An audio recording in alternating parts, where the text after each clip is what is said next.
friends at home. I am sitting here in the classroom with your face-to-face friends, and I am getting ready to explain this Frankenstein writing piece. This week in language arts, instead of doing the little half sheets that we normally do, Mrs. Hatcuff and I switched it up a little bit, and we want to get some Halloween decorations going on in the classroom. So we are going to do this Frankenstein or Frankensteina writing piece. So essentially this is what we will be making. It's a cute little Frankenstein. If you add the bow to its hair, it becomes a Frankensteina. It's your choice if you want to make a boy or a girl. If you make a girl, you add the bow. If you make a boy, you don't. But it's the same activity. And today we are just going to be building the character. Tomorrow we will work on the writing portion of it. So I told the friends in the classroom what I wrote on mine. It says, what I like about Halloween. I like to eat candy. I like to watch spooky movies. I like to trick or treat. Now tomorrow, when it's your turn to write, you will come up with 3 things that you like about Halloween. It could be you like dressing up in costumes. It could be you like trick-or-treating. It could be you like candy. It could be you like spooky movies. You could say you like decorations. You could say you like doing Halloween crafts or carving pumpkins. It's completely up to you, but you have a day to think about it because we won't be doing the writing until tomorrow. So in this video, I'm going to walk you through how to put together your Frankenstein or Frankensteina.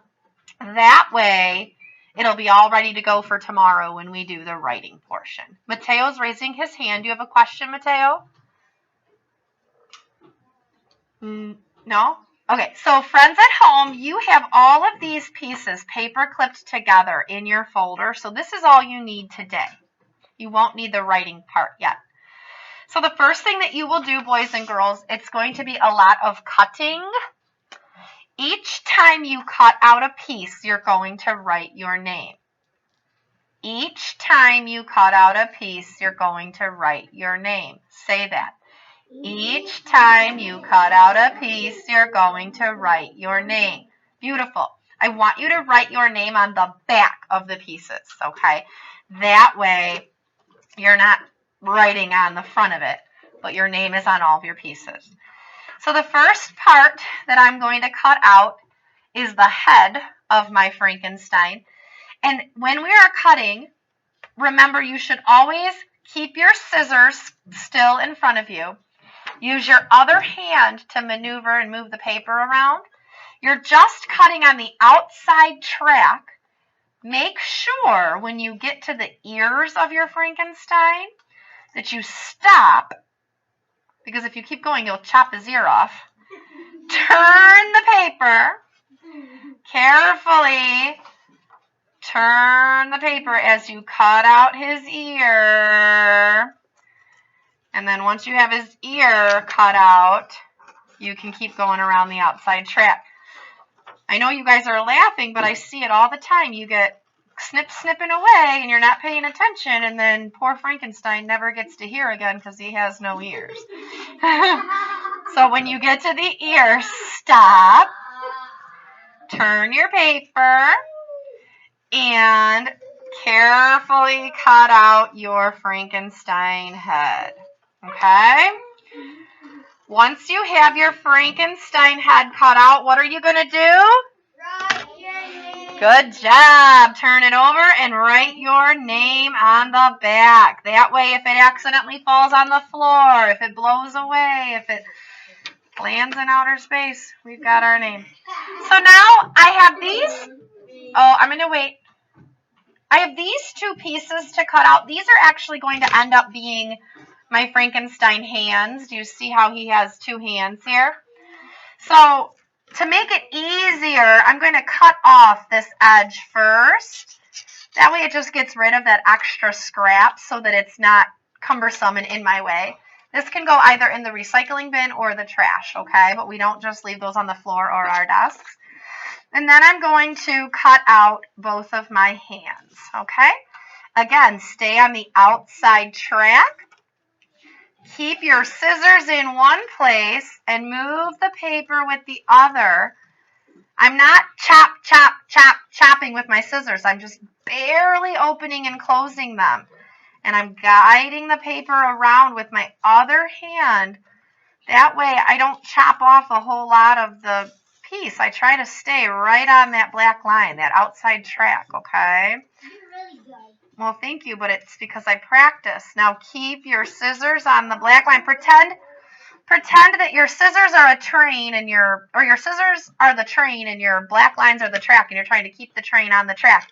I cut out one hand, so I'm going to flip it over and write my name. Okay, scraps go in the recycling or the garbage, and now I'll cut out my next hand. We'll keep going. Now, I'm not going to bore you this whole time and cut out every single piece. So I am going to pause and be right back once all the pieces are cut out. Just remember, you're going to go through, cut out all of the pieces that I've given you.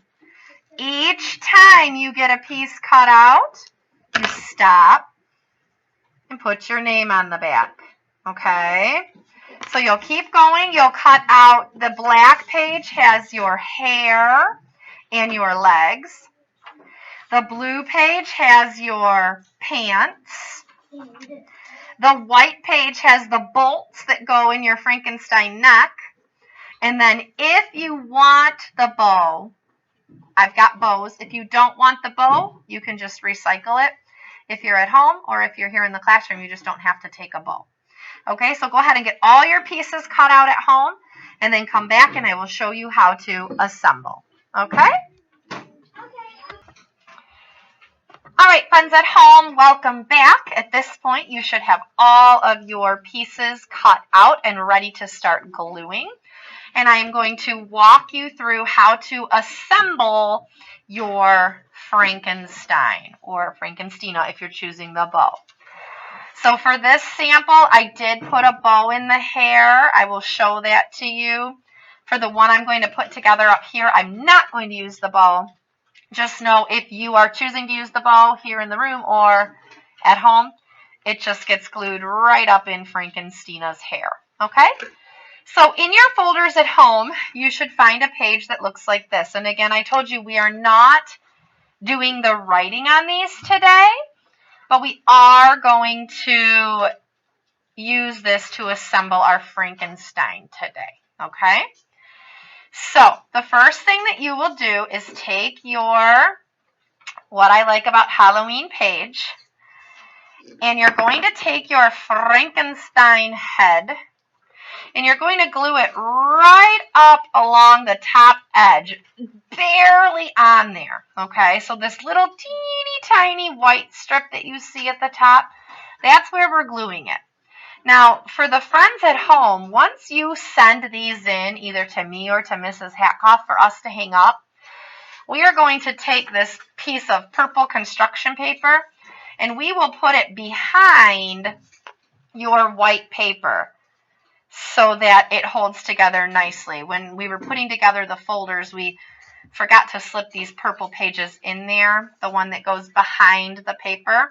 So we're going to have you assemble it, and then once you send it in, we will attach that page for you. Okay, so for now, you'll take your glue stick and make sure you're just going, in fact, if you line up, you see how I'm doing this, friends?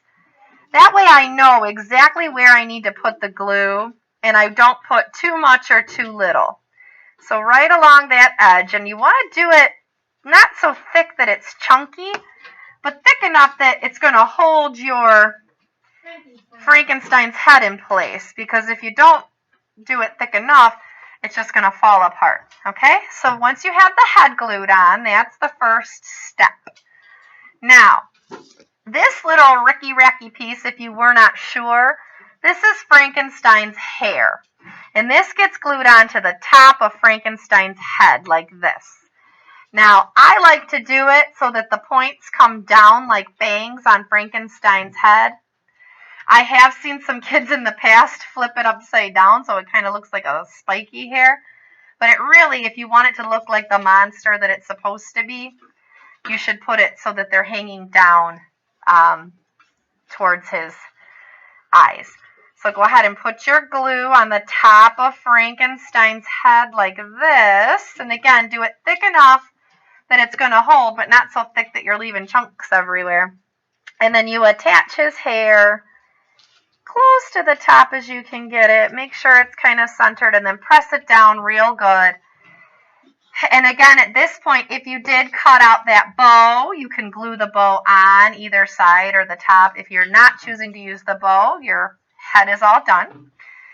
Okay, now we have these bolts here. If you've ever heard the story of Frankenstein, he was a monster that a crazy scientist built, and he held him together. He was kind of like half robot, half man. And so these bolts are going to go right here, kind of below his chin. They are actually in Frankenstein's neck.